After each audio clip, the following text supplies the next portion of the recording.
എനിക്ക് 6 മാസം പ്രായമുള്ളപ്പോഴാണ് അച്ഛൻ ആദ്യമായി ഗൾഫിലേക്ക് പോയതെന്ന് അമ്മ പറഞ്ഞു കേട്ടിട്ടുണ്ട്.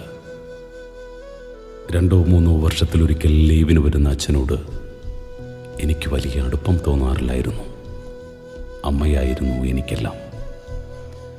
ഞാനും അമ്മയും മാത്രമുള്ള എൻ്റെ കുഞ്ഞു ലോകത്തേക്ക് ഇടയ്ക്ക് അതിഥിയെപ്പോലെ കടന്നു വരാറുള്ള അച്ഛനോട് എന്തോ എനിക്കൊരു അകൽച്ചയായിരുന്നു.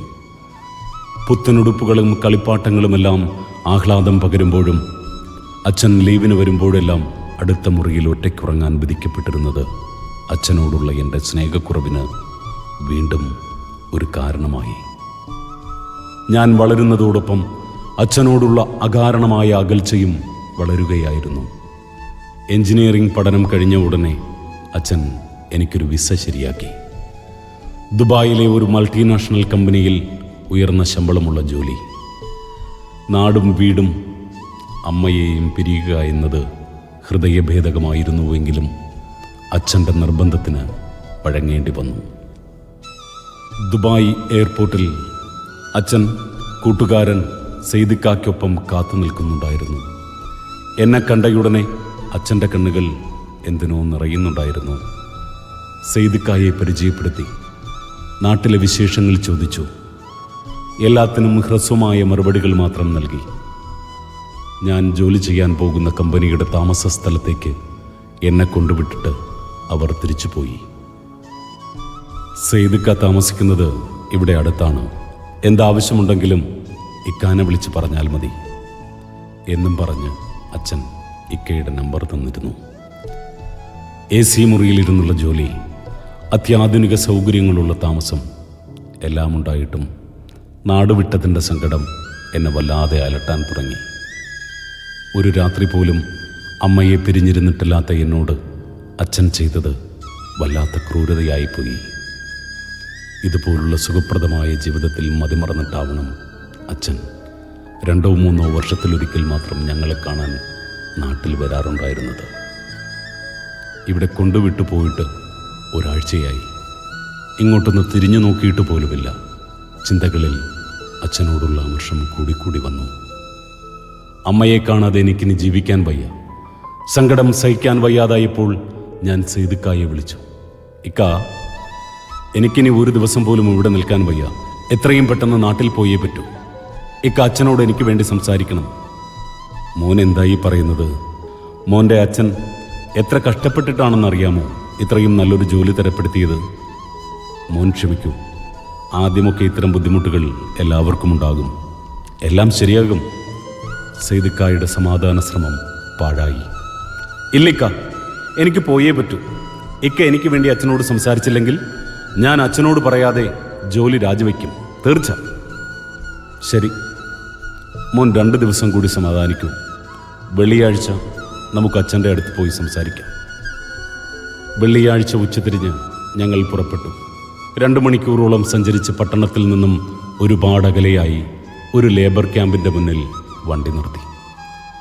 ലേബർ ക്യാമ്പിലെ നിരയായി പണിത മുറികളിൽ ഒന്നിലേക്ക് സെയ്ദിക്ക എന്നെ കൂട്ടിക്കൊണ്ടുപോയി. നിരത്തിയിട്ടിരിക്കുന്ന കട്ടിലുകൾക്കിടയിൽ ഒരാൾക്ക് കഷ്ടിച്ചു മാത്രം നടക്കാനുള്ള ഇടമുണ്ട്.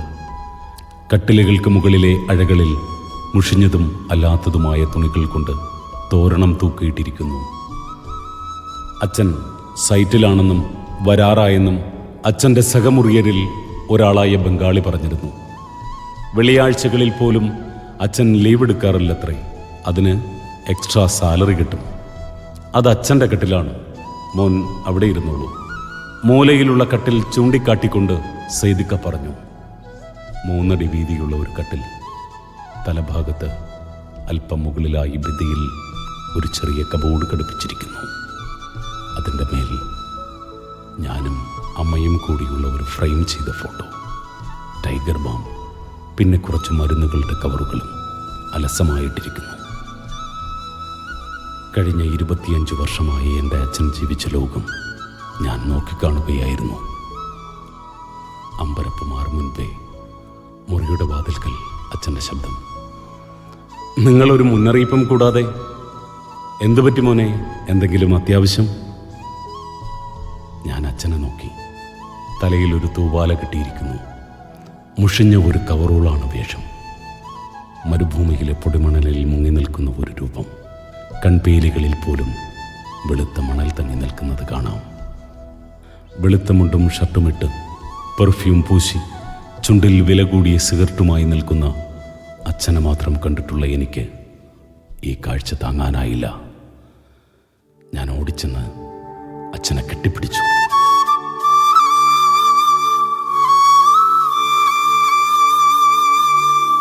എൻ്റെ മേല് മുഴുവൻ വിയർപ്പും പൊടിയുമാണോടാ എന്നും പറഞ്ഞ് അച്ഛൻ എന്നെ ഒന്നുകൂടെ മുറുക്കെ കെട്ടിപ്പിടിച്ചു. 25 വർഷങ്ങളായി കൈമാറാൻ മറന്നുപോയ സ്നേഹം ഒരു പേമാരിയായി പെയ്തിറങ്ങി. അച്ഛൻ്റെ കൈകൊണ്ട് ഒരു സുലൈമാനിയും കുടിച്ച് യാത്ര പറഞ്ഞിറങ്ങിയപ്പോൾ സെയ്ദിക്ക ചോദിച്ചു, മോനെ, ഇനി പറ, നാട്ടിലേക്ക് തിരിച്ചു പോവാനുള്ള ഏർപ്പാടുകൾ ചെയ്യണോ? വേണമിക്ക, വേണം. പക്ഷേ എനിക്കല്ല, എൻ്റെ അച്ഛനു വേണ്ടി. കുടുംബത്തിനായി ഈ മരുഭൂമിയിൽ ജീവിതം ഹോമിച്ച എൻ്റെ അച്ഛൻ നമ്മുടെ സ്വന്തം നാട്ടിൽ സന്തോഷത്തോടെ ഇനി വിശ്രമിക്കട്ടെ.